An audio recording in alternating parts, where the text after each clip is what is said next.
लोकसभा निवडणुकीच्या चौथ्या आणि पाचव्या टप्प्यासाठी राज्यासह देशभरात प्रचाराची रणधुमाळी सुरू आहे। पंतप्रधान आणि भाजपचे ज्येष्ठ नेते नरेंद्र मोदी यांनी आज मध्य प्रदेशमध्ये खरगोन आणि धार इथं प्रचार सभा घेतली। गेल्या 2 टप्प्यातल्या मतदानासाठी पंतप्रधानांनी नागरिकांचं खरगोन इथं बोलताना आभार मानले। तुमचं एक मत देशाला जगातली तिसरी मोठी अर्थव्यवस्था बनवेल असं पंतप्रधान म्हणाले। भ्रष्टाचार आणि तुष्टीकरणावरून पंतप्रधानांनी विरोधी पक्षांवर निशाणा साधला। देश वोट जिहादवर चालणार की रामराज्यानुसार चालणार हे जनतेनं ठरवायचं आहे असं पंतप्रधान म्हणाले। राम मंदिर प्रकरणावरून पंतप्रधानांनी काँग्रेसवर टीका केली। 370 हटाया, आपके एक वोट ने एक आदिवासी बेटी को राष्ट्रपति बनाया।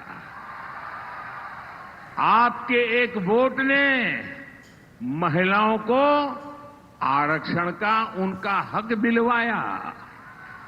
आपके एक वोट ने भ्रष्टाचारियों को जेल भिजवाया। अब इस चुनाव में आपका एक वोट भारत को दुनिया की तीसरी सबसे बड़ी अर्थव्यवस्था बनाएगा।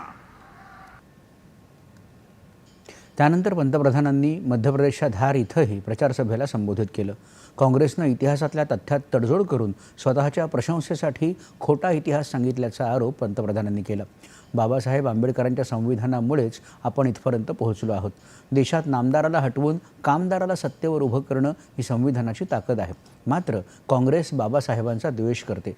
संविधान बनवण्यात बाबासाहेबांची भूमिका पंडित नेहरू यांच्यापेक्षा कमी होती असं काँग्रेस म्हणत असल्याचं पंतप्रधान म्हणाले।